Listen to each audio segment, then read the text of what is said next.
The gunshot wound in Yates Bradford's side had stopped bleeding 3 days ago, but he refused to see the doctor because that would mean admitting he needed help. And Yates Bradford had never needed help from anyone in his 32 years of living. He sat at his desk in the small marshal's office in Evanston, Wyoming, in the summer of 1882, pouring his fifth cup of coffee that morning from the pot that had been brewing since yesterday, the grounds thick enough to chew. The liquid was black as midnight and twice as bitter, but it kept him upright and moving, which was all that mattered when you were the only law in a town that seemed determined to tear itself apart every Saturday night. His deputy had quit 2 weeks back after catching a bullet in the shoulder during a saloon brawl, and the town council kept promising to find a replacement, but never quite got around to it. Yates did not mind the solitude. He had always worked better alone anyway, without someone asking questions or showing concern or generally getting in the way of what needed doing. The wound in his side throbbed with each breath, a reminder of the bank robbers he had tracked into the hills north of town. He had gotten 2 of them, and the third had gotten him before disappearing into the wilderness. The money was back in the bank, which was what mattered to the good people of Evanston. Whether their marshal was slowly dying from infection was apparently less pressing. He lifted his tin cup to his lips and grimaced at the taste, but drank it anyway. The coffee was fuel, nothing more. He had not eaten anything substantial in days, maybe a week. There might have been some hardtack in his saddlebag, but he could not quite remember when he had last checked. His stomach had stopped complaining about the lack of food sometime yesterday, which he took as a good sign. The human body could adapt to damn near anything if you were stubborn enough to make it. The door to his office swung open with enough force to rattle the wanted posters on the wall. Yates reached for his revolver out of pure instinct, but his hand moved slower than it should have, and he knew the infection was getting worse. A woman stood in the doorway, silhouetted by the bright morning sun, and for a moment he thought maybe the fever had finally gotten to him and he was seeing visions. "You look like death warmed over," she said, her voice clear and sharp as a church bell. She stepped inside, and he could see her properly now. She was young, probably mid-20s, with dark hair pulled back in a practical bun and eyes the color of pine trees. She wore a simple blue dress that had seen some wear but was clean and well-maintained, and she carried a large basket covered with a checkered cloth. "When did you last eat something that was not coffee?" "I am fine," Yates said, which was a lie so obvious even he did not believe it. "If you have business with the marshal's office, state it. Otherwise, I have work to do." She set the basket down on his desk with a thump that made his coffee cup jump. "My name is Zelda Jenkins, and I run the boarding house on Cedar Street. I have been in this town for 3 weeks, and in that time, I have watched you drink nothing but coffee and get paler by the day. This morning, Mrs. Henderson at the general store told me you got shot last week and have not bothered to get it properly treated. Mrs.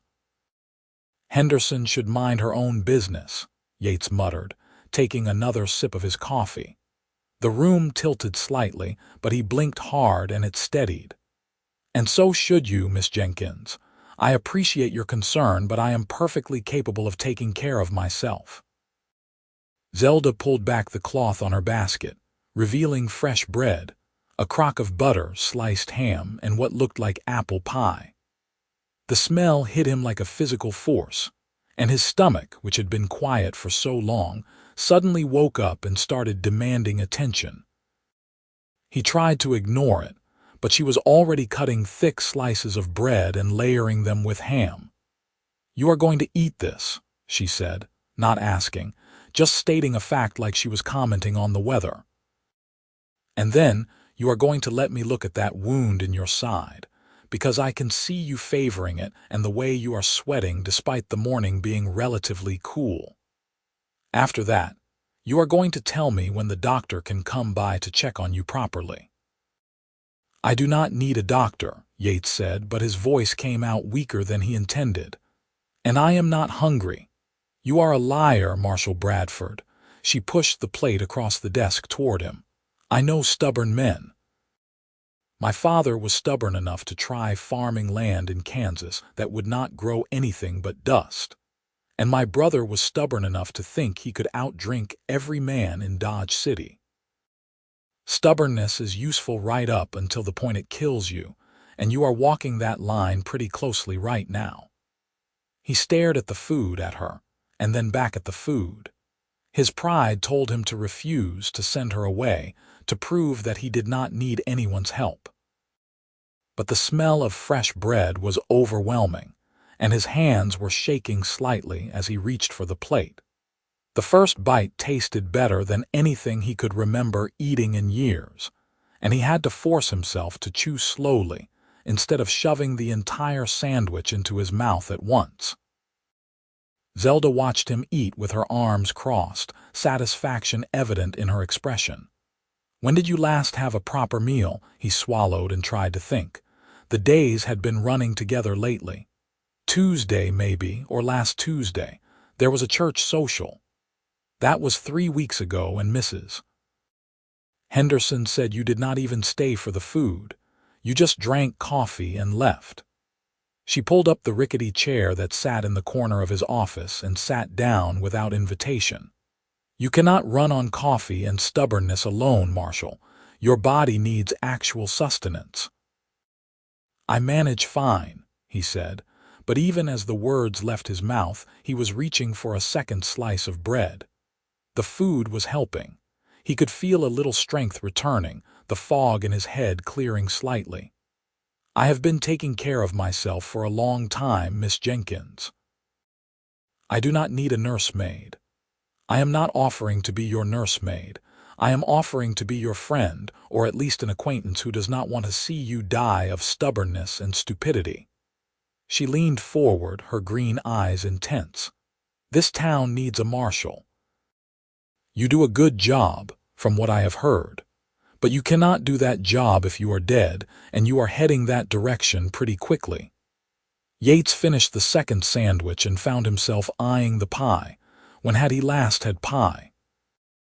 His mother used to make apple pie before she died when he was 15. That was 17 years ago. He had been living rough ever since, working as a ranch hand, then a scout, then finally pinning on a badge in various towns across Wyoming and Montana. Food had always been whatever was convenient, something to keep him moving. The idea of someone actually caring whether he ate or not was foreign and uncomfortable. "Why do you care?" he asked, finally meeting her eyes. "You do not know me. I am just another person in this town." Zelda was quiet for a moment, and something shifted in her expression. "I lost my husband 2 years ago. Cholera outbreak in Kansas. He was stubborn too, did not want to admit he was sick until it was too late. I watched him die because he would not ask for help, would not rest, kept insisting he was fine until he was not fine at all." Her voice remained steady, but he could hear the pain underneath. "I moved here to start over, to build something new. And I am not going to stand by and watch another stubborn man kill himself through sheer determination, when a little basic care could prevent it." The words hit him harder than they should have. He looked down at his hands, at the calluses and scars that marked 32 years of hard living. "I am sorry for your loss, Miss Jenkins, but I have always managed on my own. It is how I am built." "Then maybe it is time to build yourself differently." She stood and pointed at his side. "Let me see the wound." "That is not appropriate." "I have seen plenty of wounds, Marshal. I helped the doctor in Kansas during the cholera outbreak and after. I know what infection looks like, and I know what needs to be done. You can either let me look, or I can go get Doc Morrison and every busybody in town to come check on you. Your choice." He recognized the determination in her voice. This was not a woman who would be easily dissuaded, and he was too tired to fight both her and his own body. With a sigh that turned into a grimace, he unbuttoned his vest and then his shirt, pulling it aside to reveal the bandage he had wrapped around his ribs. The cloth was stained dark with blood and other fluids he did not want to examine too closely. Zelda's expression tightened when she saw it, but she did not flinch. She moved closer, her fingers gentle as she carefully unwrapped the dirty bandage. The wound underneath was ugly, the bullet hole red and swollen, the edges showing signs of infection. He had tried to clean it when it happened, but tracking the bank robber had taken priority, and after that, he had been too exhausted to do more than wrap it and hope for the best. "This needs to be properly cleaned and dressed," she said quietly. "And you probably need some medicine to fight the infection. I am going to get Doc Morrison." "No doctors." "Yes, doctors." She was already rewrapping the wound with the dirty bandage, just to keep it covered. "You can be as stubborn as you want, but I am not letting this go. You are going to get proper treatment, even if I have to drag the doctor here myself and hold you down while he works." Despite everything, despite the pain and the fever and the exhaustion, Yates felt a smile tugging at his lips. "You are a very pushy woman, Miss Jenkins." "I have been called worse." She gathered her basket but left the remaining food on his desk. "I am going to get Doc Morrison. You are going to sit here and eat that pie and not do anything stupid like trying to walk around or chase criminals. Understood? I do not take orders from civilians." "Today you do." She headed for the door, then paused and looked back at him. "And when this is over, when you are healed up, you are coming to my boarding house for dinner every night until I am convinced you know how to feed yourself properly." "I do not take no for an answer on this, Marshal Bradford." She was gone before he could argue, the door swinging shut behind her. Yates sat in the sudden silence, staring at the basket of food on his desk. Part of him wanted to be angry at her interference, at the presumption that he could not take care of himself. But a larger part, a part he had been ignoring for too long, was grateful. The food had helped. He felt more alert than he had in days, the terrible fog lifting slightly from his mind. He reached for the pie, cutting a slice with his pocket knife. The first bite was sweet and perfect, the apples soft and the crust flaky. His mother's pie had tasted something like this, back in those years before everything fell apart. He ate slowly, savoring each bite, and tried not to think about how long it had been since anyone had cared whether he lived or died. Doc Morrison arrived 15 minutes later, with Zelda right behind him. The doctor was an older man with silver hair and steady hands, and he had been practicing medicine in Evanston for almost 20 years. He took one look at the wound and started muttering about foolish young men who thought they were invincible. The cleaning and treatment hurt worse than getting shot in the first place. Yates gripped the arms of his chair hard enough to leave marks in the wood, but he did not cry out. He had his pride, after all. Zelda stood nearby, not watching the procedure but not leaving either. Her presence was oddly comforting, a reminder that someone in this town actually gave a damn. "You are lucky," Doc Morrison said as he worked, his voice gruff. "Another few days and this infection would have spread too far to treat. You would have been dead by the weekend." He applied some kind of salve that burned like hellfire, then wrapped clean bandages around Yates's torso. "I am leaving medicine with Miss Jenkins here. You need to take it 3 times a day with food. And speaking of food, you need to eat regular meals. Your body cannot fight infection if you are half-starved." "I am not half-starved," Yates protested weakly. "You are practically a skeleton. When did you last weigh yourself?" Doc Morrison packed up his bag and fixed Yates with a stern look. "I am serious about this, Marshal." You need rest, food, and medicine. That means no chasing criminals for at least a week, preferably 2. Let the county sheriff handle anything that comes up. The county sheriff is 3 hours away and does not give a damn about what happens in Evanston, Yates said. I am the law here. I cannot just stop working. Then deputize someone temporarily. Doc Morrison headed for the door. I will check on you in 3 days. If you have not been following my orders, I will have you relieved of duty for medical reasons. The town council will back me on that. After the doctor left, Zelda settled back into her chair and looked at Yates with an expression that was part sympathy, part exasperation. You are going to follow his orders. I have a job to do. Your job can wait a week. Evanston survived before you got here, and it will survive while you heal. She pulled a small bottle from her basket. This is the medicine Doc Morrison left. You take a spoonful 3 times a day with meals. Which means you are coming to my boarding house for breakfast, lunch, and dinner until you are healed. Miss Jenkins, I appreciate what you are doing, truly, but I cannot just abandon my responsibilities. You are not abandoning anything. You are taking care of yourself so you can continue doing your job later. She stood and started cleaning up the soiled bandages. My boarding house is on Cedar Street, the blue building with white shutters. Breakfast is at 7, lunch at noon, dinner at 6. You will be there. And if I am not, then I will come here and drag you there myself. She smiled, but there was steel underneath it. I meant what I said, Marshal. I am not taking no for an answer on this.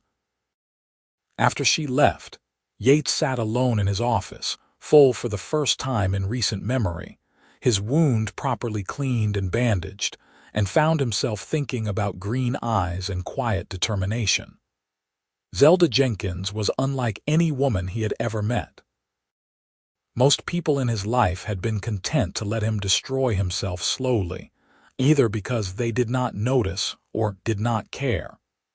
But she had walked into his office and refused to let him continue down that path.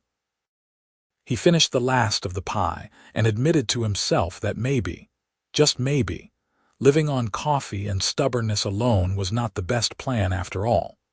The next morning, Yates woke in his small room above the general store feeling better than he had in weeks. The fever had broken during the night, and while the wound still hurt, it was a clean pain rather than the deep, throbbing ache of infection.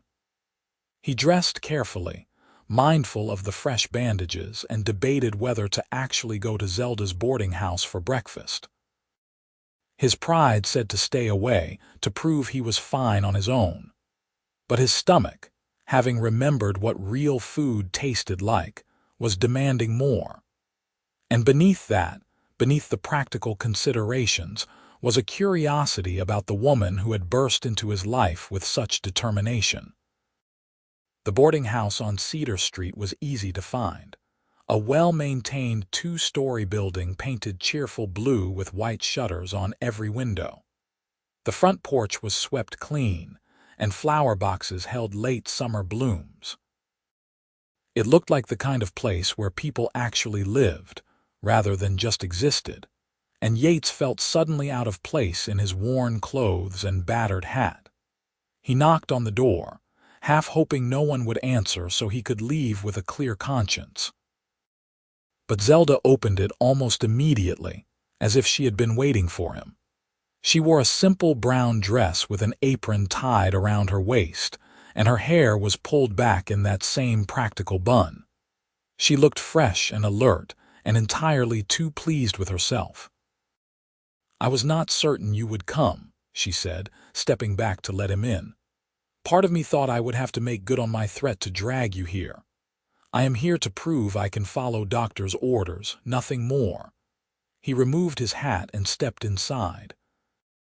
The front hall was clean and bright, with photographs on the walls and a vase of wildflowers on a side table. It smelled like coffee and bacon and fresh bread, and his stomach responded immediately. Of course, very practical. She led him through to a dining room where a long table was set with multiple places. 3 other people were already seated, 2 older men and a middle-aged woman, all of whom looked up with interest when Yates entered. "Everyone, this is Marshal Bradford. He will be joining us for meals while he recovers from an injury. Marshal, this is Mr. Patterson, Mr. Clemens, and Mrs. Winters. They are my current boarders." The introductions were polite and brief. The other boarders seemed to sense that Yates was not much for small talk, and conversation turned to other topics as Zelda disappeared into the kitchen. She returned moments later with plates loaded with eggs, bacon, toast, and fried potatoes. The portions were generous, the food hot and perfectly cooked. Yates ate in silence, listening to the easy chatter around him. Mr. Patterson worked at the lumber mill, Mr. Clemens was a clerk at the bank, and Mrs. Winters was a seamstress. They talked about ordinary things, about work and weather and small-town gossip. It was peaceful in a way Yates had almost forgotten existed. Zelda sat at the head of the table, eating her own breakfast and occasionally adding to the conversation. She caught his eye once and smiled, a small, satisfied expression that told him she knew exactly what she had done by getting him here. He wanted to be annoyed, but found he could not quite manage it. After breakfast, she walked him to the door and handed him a small package wrapped in cloth. "Lunch," she explained, "in case you cannot make it back at noon, but I expect you here for dinner at 6, no excuses. Miss Jenkins, you do not have to do this." "I know I do not have to, I want to." She met his eyes steadily. "You protected this town when those bank robbers came through. You got the money back and caught 2 dangerous men, even though it nearly cost you your life. The least I can do is make sure you eat properly while you heal. That is my job. I do not need thanks for it. Maybe not.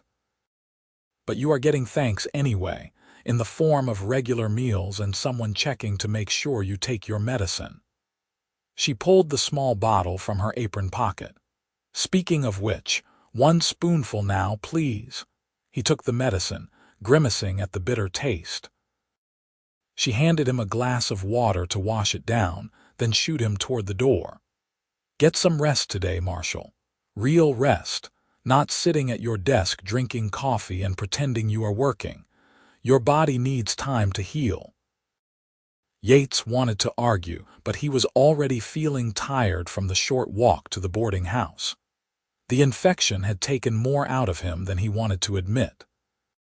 He nodded and headed back toward his office, but instead of going inside, he climbed the stairs to his small room above the general store. The room was sparse, containing only a narrow bed, a washstand, and a trunk for his belongings.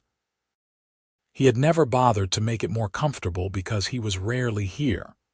Most nights he slept in his office, ready to respond to any trouble. But today, with his stomach full and the medicine starting to work, he lay down on the bed and was asleep within minutes. He woke late in the afternoon, disoriented and unsure how long he had been out. The sun was slanting through his single window, painting the room in golden light. He felt better, stronger, the kind of strength that came from actual rest rather than sheer willpower. He checked his bandages and was relieved to see no fresh blood, no signs of the infection returning. At 6 o'clock sharp, he presented himself at Zelda's boarding house. She answered the door with that same pleased expression, and he realized she had probably been worried he would not show. The thought bothered him more than it should have. When had he started caring what she thought? Dinner was roast chicken with vegetables and fresh rolls, followed by apple cake with cream. The other boarders were there again, joined this time by a young couple who were passing through on their way to Oregon.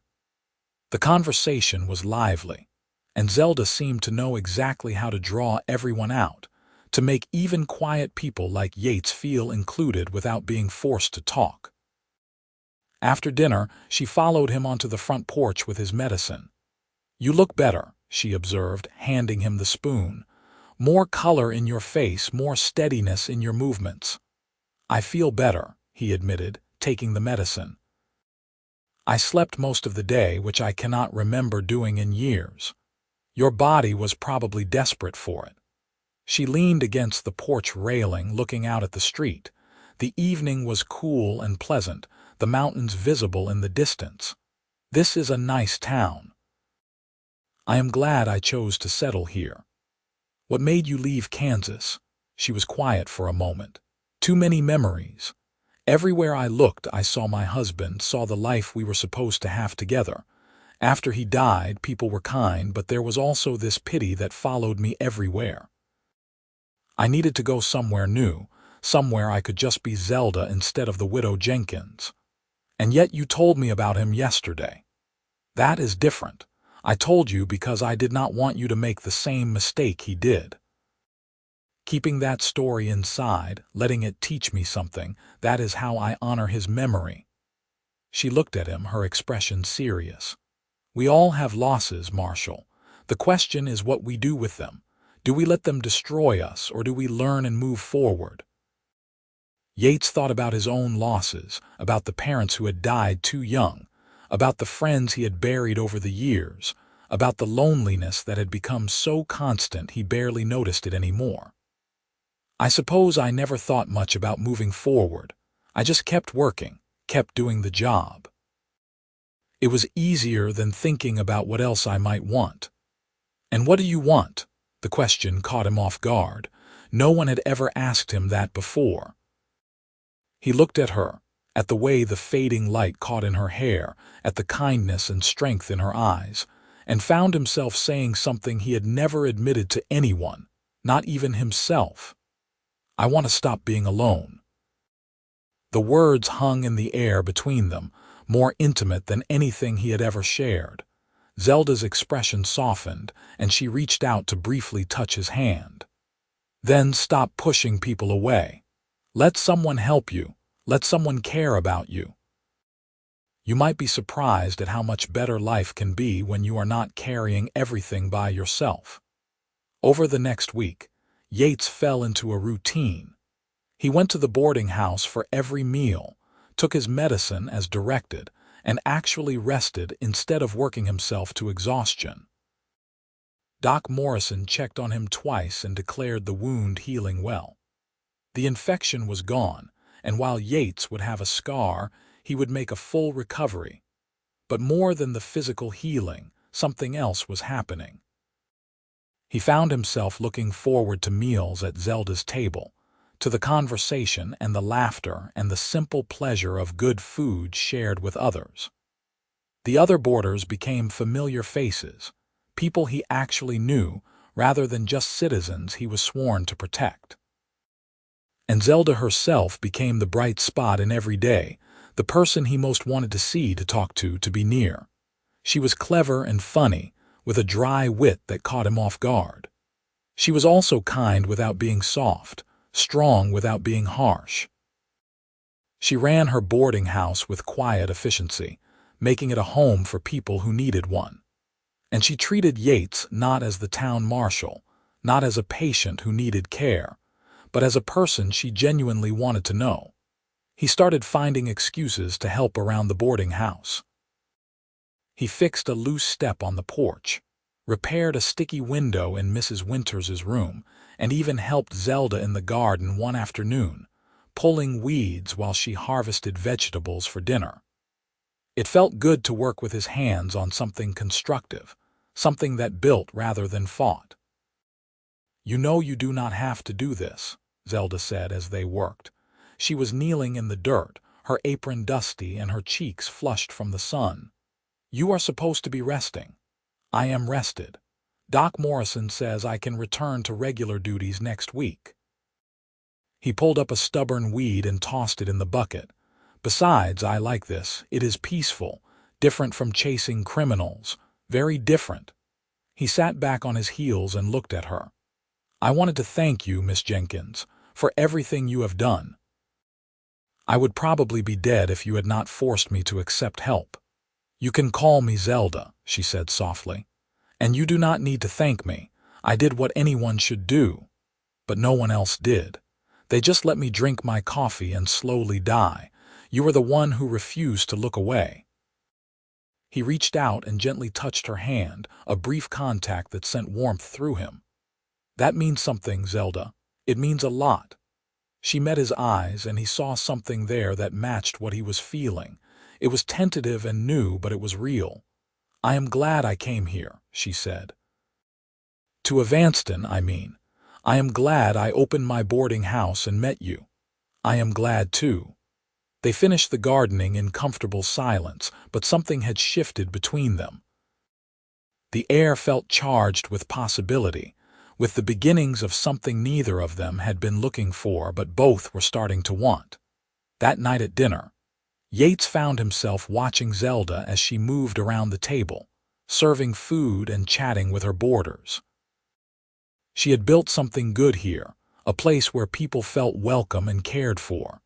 She had taken her grief and loss and turned it into something positive, something that helped others. He admired that strength, that resilience. After dinner, they sat on the porch together as had become their habit. The sun was setting behind the mountains, painting the sky in shades of orange and pink. Zelda handed him his medicine, but this time she sat down beside him on the porch steps, close enough that their shoulders almost touched. "Next week you will be back to work," she said. "Will you still come for meals? If the invitation is still open, yes. I have gotten used to eating real food. I do not think I can go back to just coffee." He smiled at her. "And I have gotten used to the company. The invitation is permanent for as long as you want it." She looked down at her hands. "I enjoy having you here, Yates. You make me laugh and you help around the house and you are kind to my boarders. But more than that, I just like being around you. You make me feel less alone." He reached over and took her hand, lacing his fingers through hers. Her skin was warm and soft despite the work she did. "You make me feel the same way. I have been alone for so long, I thought that was just how my life would be. But then you walked into my office with your basket of food and your stubborn determination, and everything changed." She squeezed his hand. "What are you saying, Yates?" "I am saying that I have feelings for you, Zelda, real feelings. I think I started falling for you the moment you refused to take no for an answer." He turned to look at her fully. "I know it has only been a couple of weeks and maybe it is too soon, but I cannot help how I feel. You have given me something I did not know I needed." Her smile was radiant. "It is not too soon. I have feelings for you too. I tried to tell myself I was just being neighborly, just helping someone in need, but it is more than that. When I am with you, I feel like myself again. Not the widow, not someone carrying grief, just Zelda." He leaned in slowly, giving her time to pull away if she wanted. But she did not pull away. Instead, she met him halfway, and their lips touched in a kiss that was gentle and sweet and full of promise. It was a beginning, a first step into something neither of them had planned but both wanted desperately. When they pulled apart, Yates rested his forehead against hers. "I am not good at this," he admitted. "At relationships, at being with someone. I have spent so long alone, I am not sure I remember how to be part of a couple." "Then we will figure it out together," Zelda said. "Neither of us is perfect, but maybe we are perfect for each other. We both know loss, we both know how to survive, and now we can learn how to truly live." The following weeks passed in a blur of happiness that Yates had never experienced before. He returned to his duties as marshal, but now he had something to look forward to at the end of each day. Breakfast, lunch, and dinner at Zelda's table became the anchors of his routine, the times when he could set aside the weight of his badge and just be a man spending time with the woman he loved. Because he did love her. He knew it with a certainty that surprised him. Zelda Jenkins had burst into his life and turned everything upside down in the best possible way.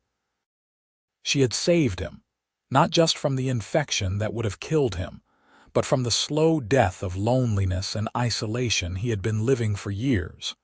They courted properly, by the standards of the time. He walked her to church on Sundays, sat with her during services, and endured the knowing looks from the other townspeople. He took her on picnics in the hills outside town, where they could talk without interruption and kiss without scandalizing the neighbors.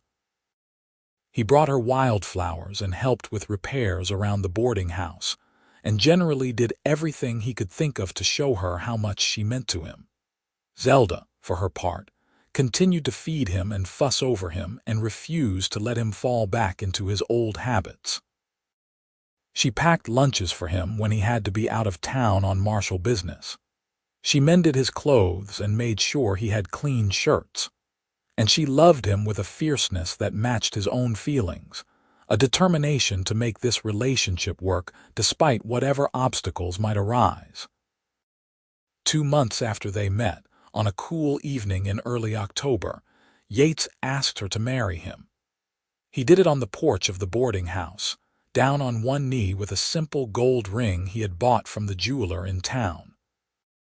It was not fancy or elaborate, but it was real and honest, just like everything between them.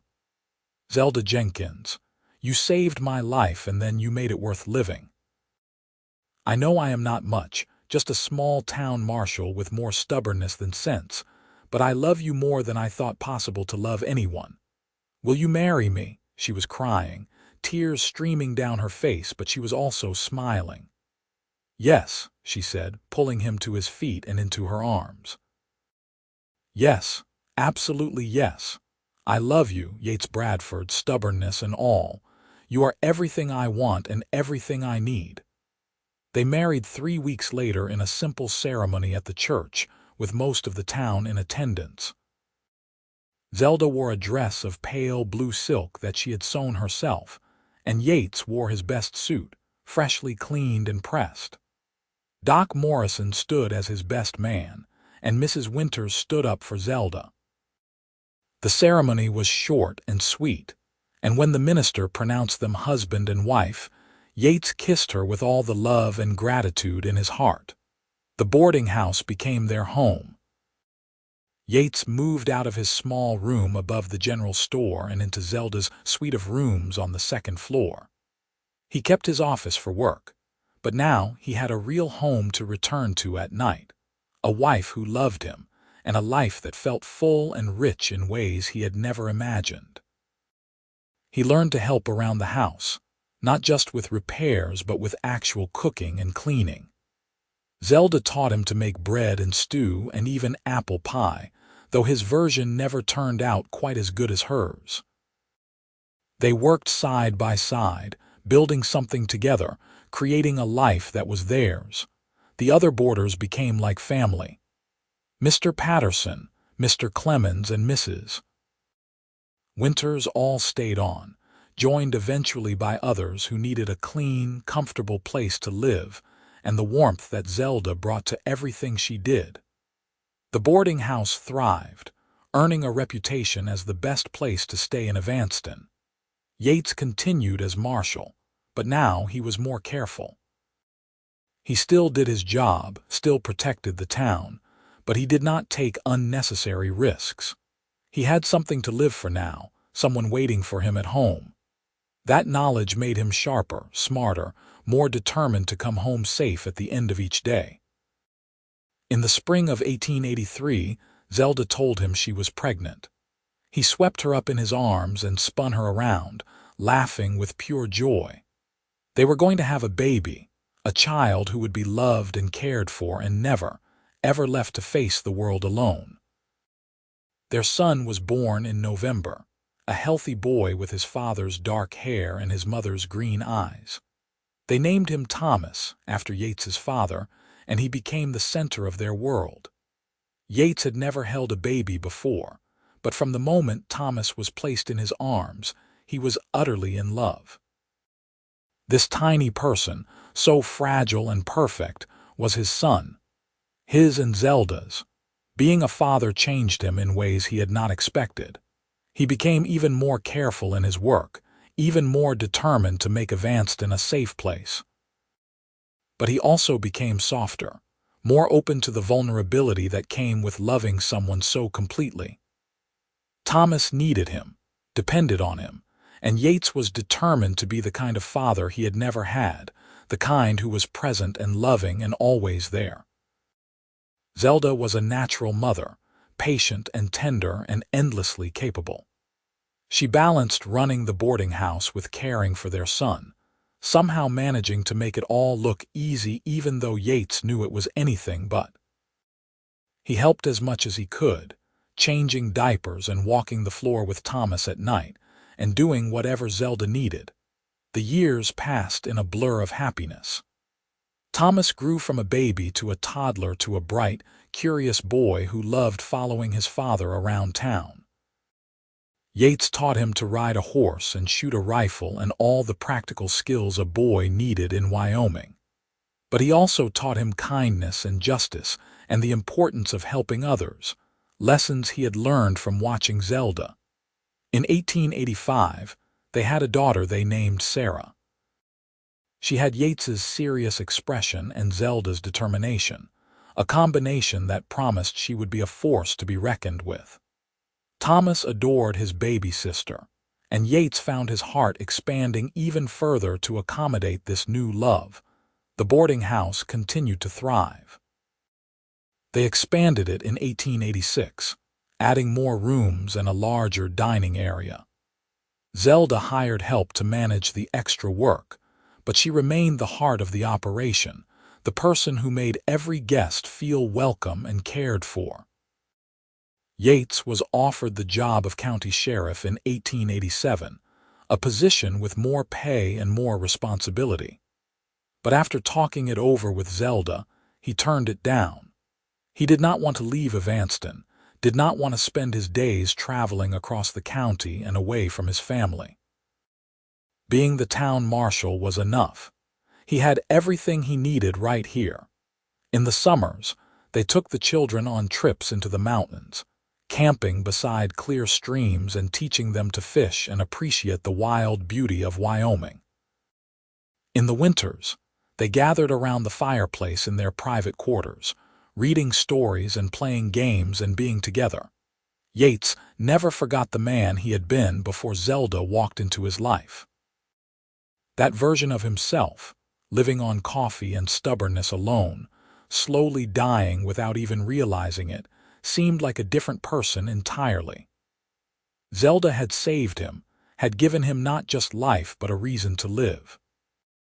On their 10th wedding anniversary in October of 1892, Yates took Zelda back to the spot in the hills where they had their first picnic. The children were being watched by Mrs. Winters, who still lived at the boarding house despite being well into her 70s. It was just the two of them, like it had been in those early days. They spread a blanket and ate the food Zelda had packed, and then they lay side by side, looking up at the brilliant blue sky. The aspens were turning gold, painting the mountainsides in autumn colors. "You ever regret it?" Yates asked, breaking the comfortable silence. "Marrying me, I mean, taking on a stubborn marshal who did not know how to take care of himself." Zelda rolled onto her side to look at him. She was 36 now, with a few threads of gray in her dark hair and lines around her eyes from years of smiling. She had never looked more beautiful to him.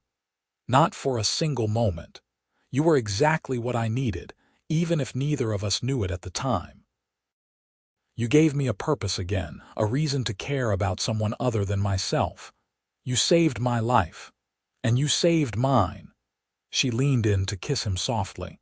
"We saved each other, Yates. That is what love does. It makes us stronger together than we ever could be apart." He pulled her close, holding her against his chest and feeling the steady beat of her heart. "I love you, Zelda Bradford. More than coffee, more than stubbornness, more than life itself." She laughed, that bright, clear sound that had first caught his attention all those years ago. "I love you too, you impossible man. Thank you for letting me feed you and fuss over you and refuse to take no for an answer. Thank you for not giving up on me." They stayed on the mountainside until the sun began to set, talking and laughing and remembering all the moments that had brought them to this place.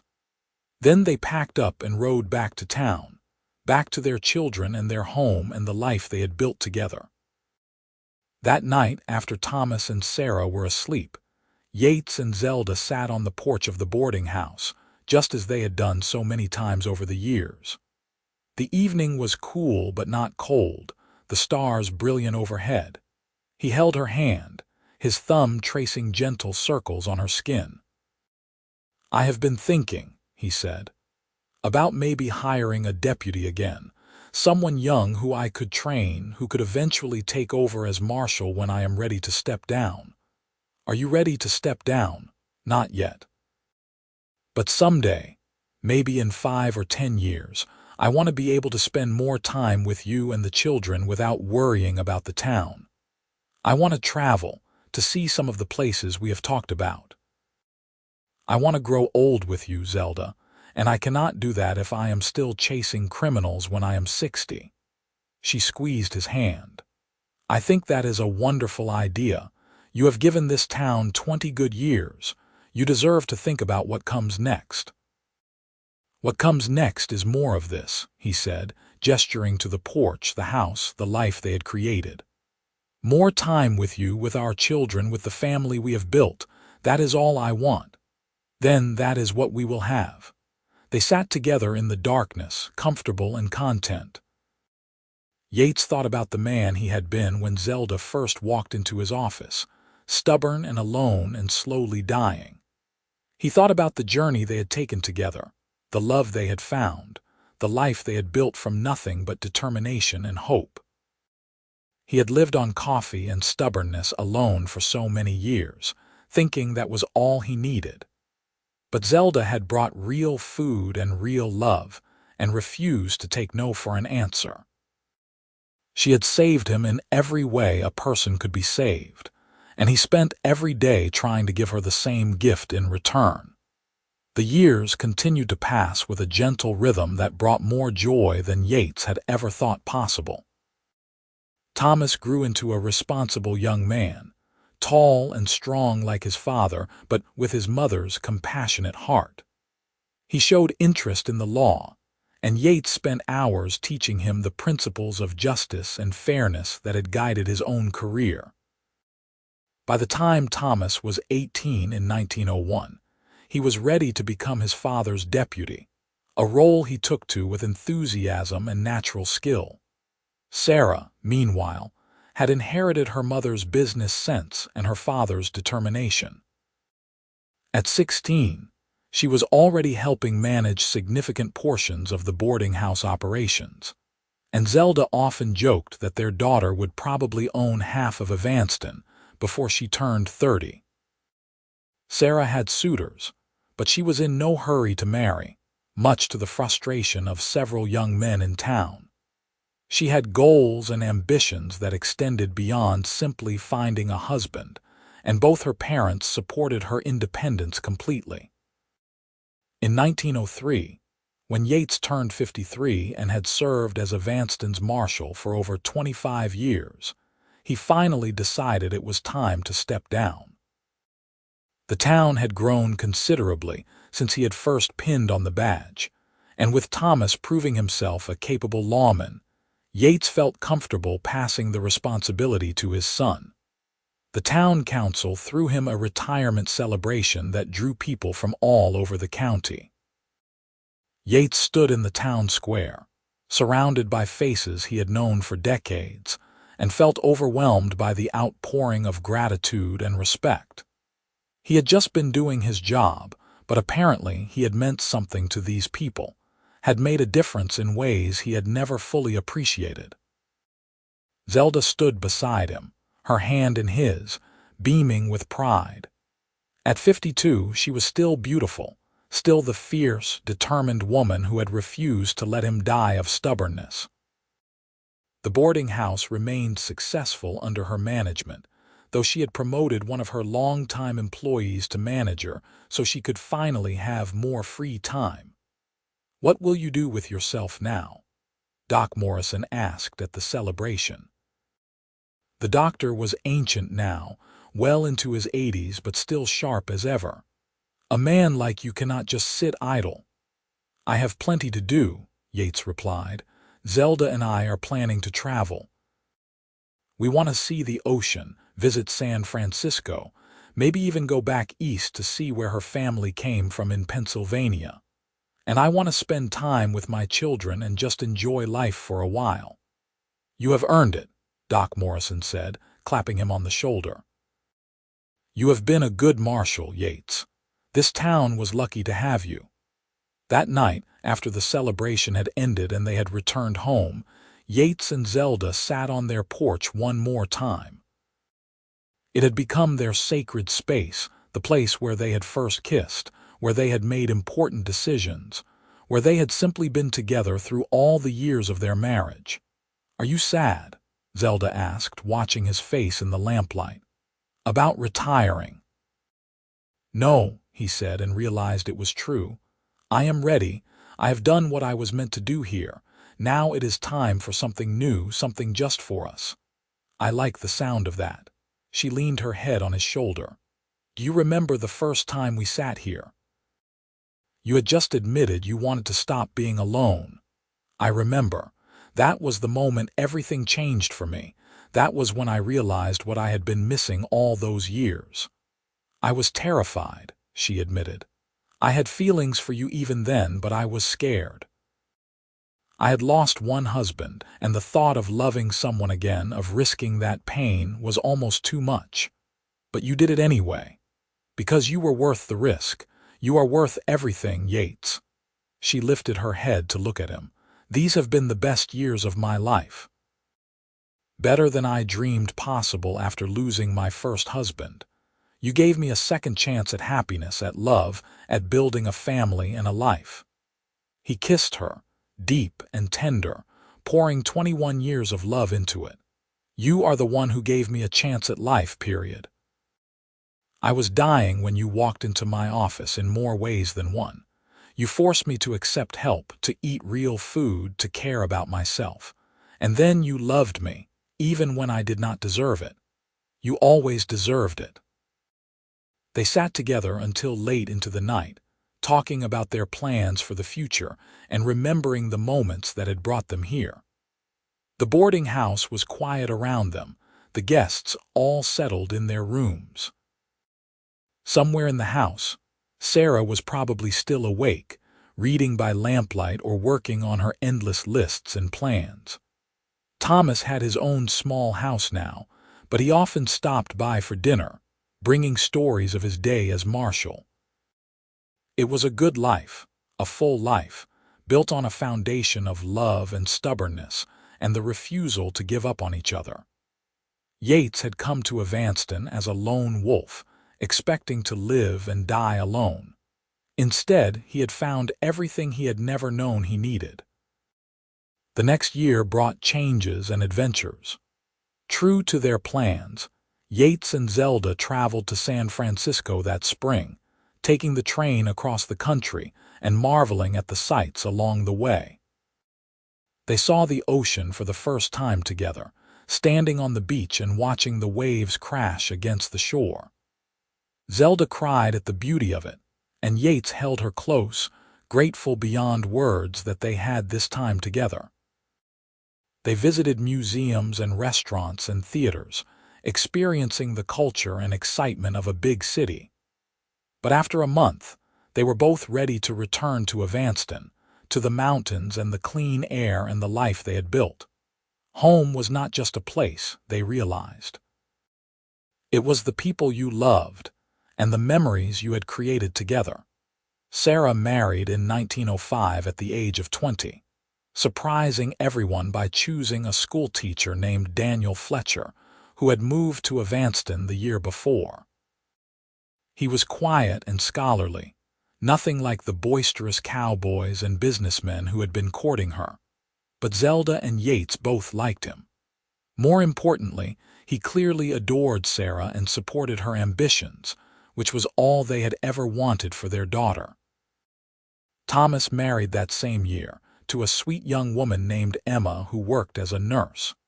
They gave Yates and Zelda their first grandchild in 1906, a boy they named Yates Roman II. Holding his grandson for the first time, Yates felt the circle of life complete in the most satisfying way. He was no longer the dying man who had lived on coffee alone. He was a grandfather, a husband, a father, a man with roots and family and love.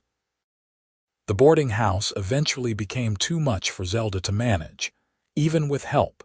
So in 1908 they sold it to a young couple who promised to maintain its reputation for hospitality and good food. Yates and Zelda bought a small house on the edge of town, with a garden and a view of the mountains. It was just big enough for the two of them, with room for their children and grandchildren to visit. They spent their days in simple pleasures. Yates worked in the garden, growing vegetables and flowers. Zelda cooked and baked, though now just for them and whatever family happened to stop by. They read together, took long walks, and sat on their porch every evening, watching the sun set behind the mountains. Doc Morrison died in 1910 at the age of 92, and Yates served as a pallbearer at his funeral. The doctor had been a constant presence in his life, the man who had helped save him all those years ago. His passing marked the end of an era, a reminder that time moved forward whether you were ready or not. But Yates and Zelda still had years ahead of them. They watched their grandchildren grow, attended church socials and town celebrations, and remained active parts of the Evanston community. Thomas proved to be an excellent marshal, fair and strong like his father had been. Sarah opened a successful dry goods store with her husband, becoming a respected businesswoman in her own right. On their 30th wedding anniversary in 1913, Yates arranged a surprise for Zelda. He rented a buggy and drove her back to that spot in the hills where they had had so many picnics over the years. The aspens were golden again, just as they had been on that first picnic and on their 10th anniversary. He had packed food himself, remembering everything she liked, and spread a blanket under the trees. "You did this all yourself?" Zelda asked, touched by the gesture. "I learned from the best." He helped her sit down, then joined her, marveling at how natural it still felt to be beside her after all these years. They were both in their 60s now, gray-haired and slower moving, but the love between them had only deepened with time. They ate and talked and reminisced about 30 years of marriage, of all the joys and challenges they had faced together. Zelda told him again about the day she had walked into his office and found him dying of stubbornness. Yates told her again that she had saved his life in every way that mattered. "I would do it all again," Zelda said as the sun began to set. "Every moment, every choice, every challenge. It has been the greatest adventure of my life, loving you. And being loved by you has been the greatest gift of mine." He took her hand, noting how it fit perfectly in his after all these years. "Thank you for not taking no for an answer. Thank you for being stubborn enough to save me. Thank you for letting me." They watched the sunset together, two people who had found each other against all odds and built a life that exceeded their wildest dreams. The coffee-addicted marshal and the determined widow who had refused to let him die. Together, they had created something beautiful and lasting, a love story that would live on in their children and grandchildren and in the hearts of everyone who had known them. As the stars began to appear overhead, Yates pulled Zelda close and kissed her forehead. "I love you," he whispered. "Today, tomorrow, and always." "Always," she agreed, settling against his chest with a contented sigh.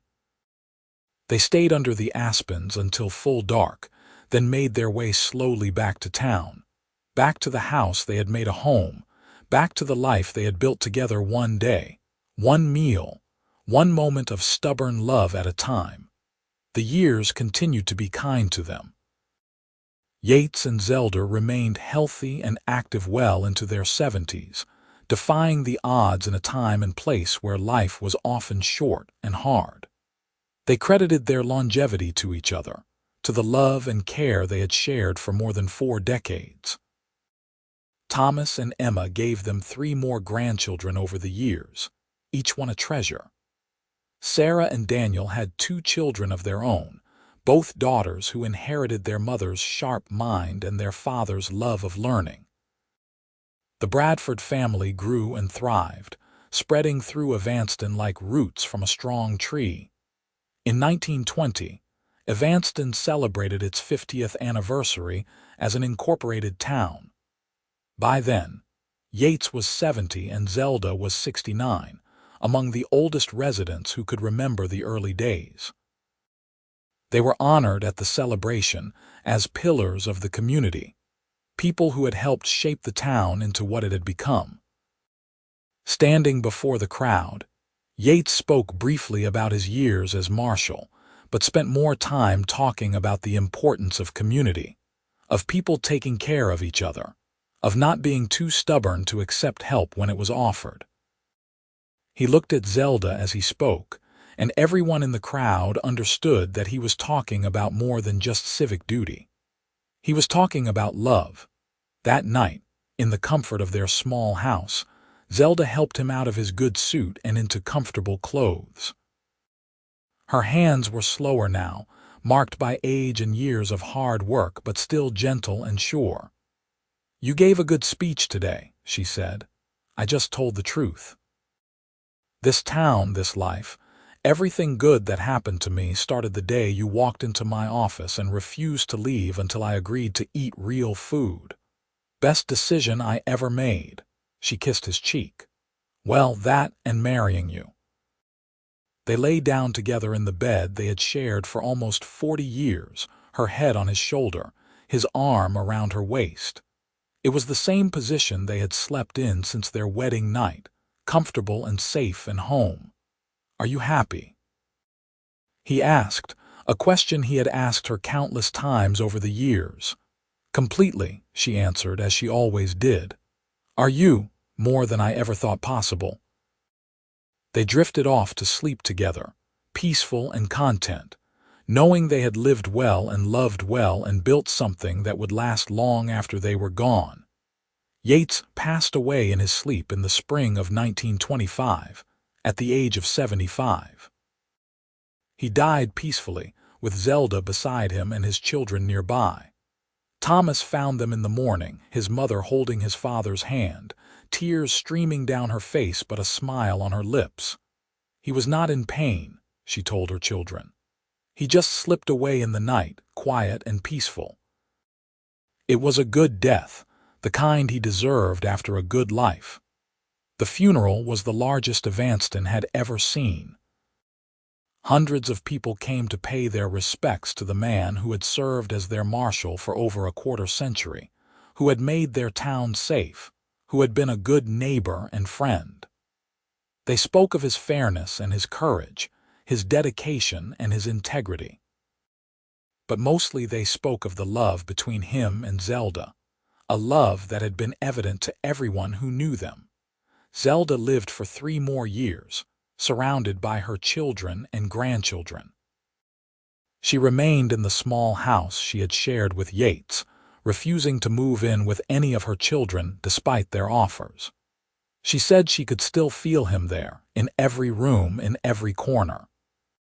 She tended his grave every week, bringing fresh flowers and sitting beside it to tell him about what was happening with the family.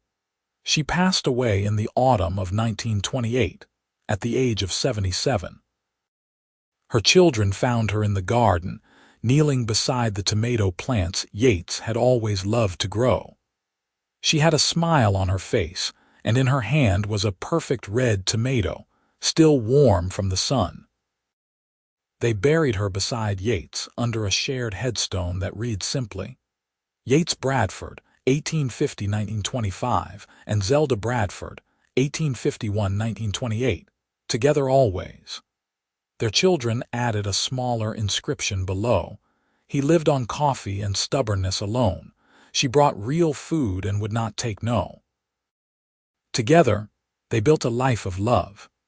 Their story became part of Evanston's history, told and retold through the generations.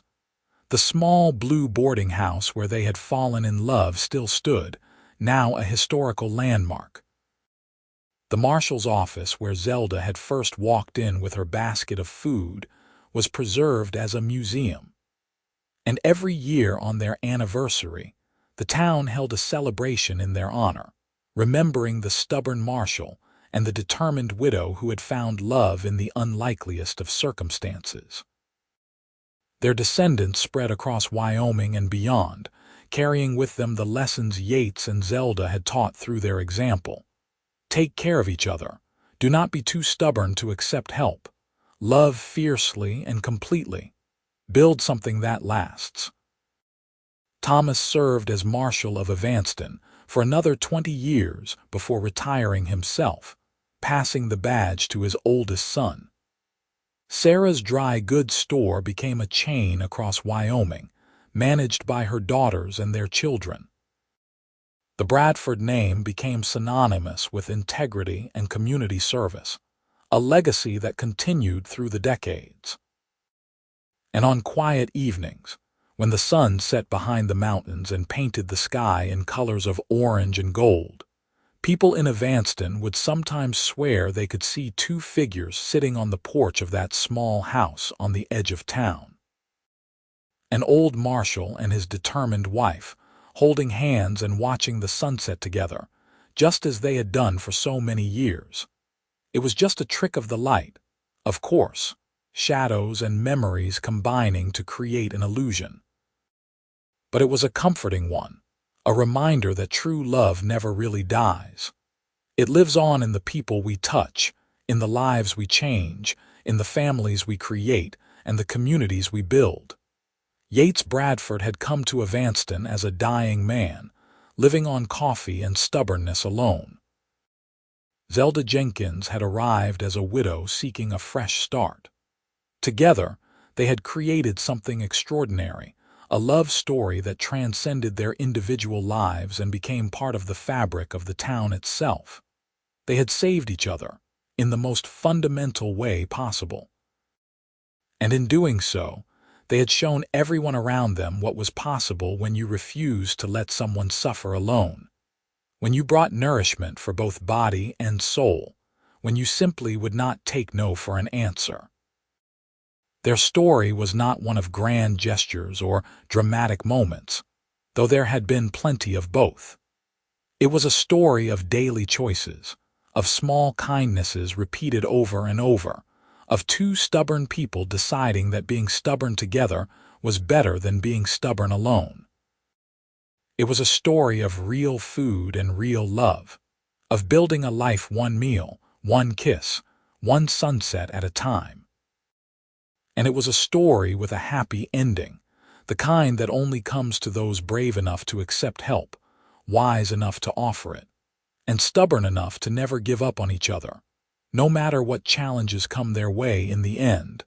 That was the true legacy of Yates and Zelda Bradford. Not the years of service or the successful business or even the large family they created. Their legacy was the simple, powerful truth that love can save us if we are willing to let it in, that we are stronger together than apart. That sometimes the best thing we can do for another person is refuse to let them destroy themselves through sheer determination. Yates had lived on coffee and stubbornness alone, thinking that was enough. Zelda had brought real food and refused to take no for an answer, knowing it was not. Together, they had discovered what was truly enough, each other, always and forever.